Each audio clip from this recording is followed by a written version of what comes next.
partai politik ini makin mundur, makin norak. Saya bisa memahami itu karena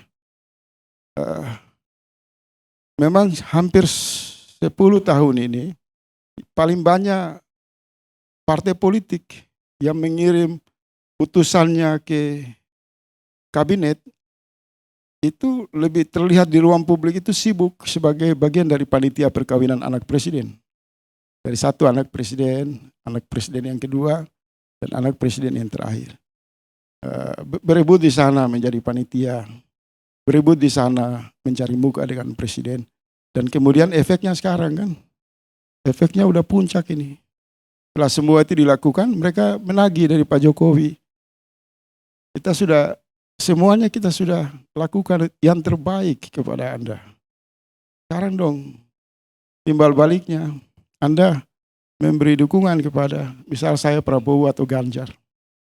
Tapi ada bahasa yang menarik dari beberapa politisi yang masih idealis mengatakan apabila Jokowi secara terang-terangan berani memberikan dukungan kepada salah satu calon presiden, maka ini adalah pelanggaran konstitusi. Misal Adian itu salah satu sahabat saya yang di depan saya mengatakan Presiden Jokowi tidak boleh memberi dukungan kepada salah satu calon presiden manapun. Itu satu pelanggaran konstitusi. Presiden harus netral sebagai kepala negara. Lantas apa yang dimainkan oleh presiden? Ini tikus-tikusan. Ini gerak dan isyarat yang menjebak, memberi imajinasi, bisa saja harapan palsu kepada Ganjar dan kepada Prabowo, terus menerus sampai matang rakyat melihat, bisa saja seperti itu. Rakyat melihat Jokowi mengatakan inilah orang-orang yang sebenarnya paling bernafsu menggantikan saya, yaitu Ganjar dan Prabowo. Kalau ini terus menerus terjadi, maka semakin yakin rakyat, mereka akan mencari pemimpin yang jauh dari lingkaran kekuasaan. Karena pemimpin yang jauh dari kekuasaan itulah yang dinantikan oleh rakyat. Dia tidak butuh memanipulasi jaringan kekuasaan, dia tidak butuh mendapatkan fasilitas negara, dia tidak butuh isyarat, simbol, sinyal dari kekuasaan untuk mendukung dia. Tapi yang dia butuh adalah persenyawaan pikirannya dengan rakyat. Yang rakyat butuh dari pemimpin tersebut adalah sikap dia untuk memperjuangkan perubahan. Maka sudah otomatis kalau kita melihat pada kondisi realitas jelang Pilpres, memang banyak forum sering menghadirkan perbadutan politik dengan perbincangan ngerumpi, perbincangan tidak visioner yang menghadirkan tarik-menarik Ganjar dan Prabowo. Tapi di forum lain, kita juga harus berbesar hati untuk melihat terjadi akselerasi, konsolidasi antara Anies Baswedan dengan kekuatan-kekuatan elemen yang menghendaki perubahan. Dan itu gelombangnya makin jadi besar. Yang maksud jauh dari kekuasaan itu Anies Baswedan? Pasti. Itu realitas, bukan menurut saya. Semakin berebut Prabowo dengan Jokowi, Ganjar dengan Jokowi, maka di panggung yang paling sangat dilihat oleh rakyat itu Anies Baswedan. Di daerah-daerah terjadi gelombang dukungan yang luar biasa. Nah ini menurut saya, Ganjar Anies, kalau itu kan wacana, bisa saja kita bikin dalam bentuk apalah. Fahri Hamzah dengan Anies dengan Pak Karni Ilyas. Itu kan biasa saja. Rakyat nggak tertarik seperti itu. Tapi saya sedikit begini Pak Karni. Mestinya Ganjar dan Prabowo itu menemui Jokowi. Untuk bagaimana sama-sama dengan Jokowi meyakinkan bahwa mereka pemimpin yang terbaik di masa depan. Misal, mereka mengeluarkan satu petisi bersama untuk menuntaskan kasus 349 triliun.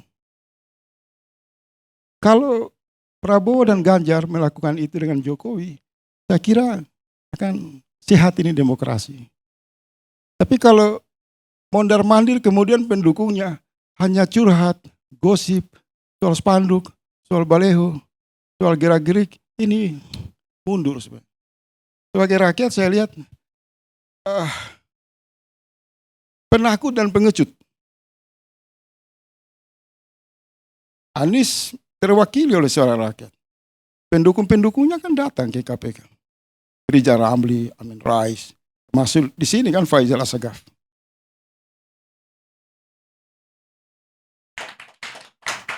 Dan Pak Anies menjawab bahwa praktik kekuasaan ini dibajak dalam perilaku mafia. Ini telanjang di ruang publik. Jadi kalau kita mau bicara, sudahlah, ini terjadi perbudakan politik yang sangat luar biasa terhadap partai-partai yang semakin terjebak di lumpur kekuasaan Jokowi. Jangankan mereka bicara soal koalisi untuk 2024. Partai-partai yang berkoalisi hari ini dalam satu dekade itu tidak pernah tampil di ruang publik menyodorkan evaluasi tentang kinerja pemerintahan Jokowi. Tidak pernah ada permohonan maaf bersama dari partai koalisi di lingkaran Pak Jokowi untuk mengatakan bahwa demokrasi ini amburadul. Bahwa tatanan bernegara semakin memasuki kecemasan rakyat. Minimal ada penyampaian moral. Tapi karena terlalu banyak investasi kejahatan dan semakin gelapnya kekuasaan, maka cara untuk menutupi itu semua diperlukan sandiwara yang tadi dijelaskan itu. Dari satu skenario, bicara soal baleho, bicara soal nanti Prabowo naik mobil, nanti Ganjar turun di sawah. Ini semua tidak bermutu dan tidak berkualitas. Dan kalau saya mau tanya semua di sini, ruangan sini, kalau kita mau bicara dengan hati nurani kita, sebenarnya bahasa-bahasa yang memuji Ganjar dan Prabowo itu hanya membunyikan kata-kata tanpa makna di ruang publik. Hanya dalam rangka menjaga perasaan, kepentingan ketua umum partai. Karena yang duduk di sini tidak bisa memutuskan keinginan yang sudah ditetapkan oleh Ibu Megawati, sudah ditetapkan oleh Erlangga, sudah ditetapkan oleh Prabowo. Berani. Maka terjadi bahasa-bahasa penyesuaian.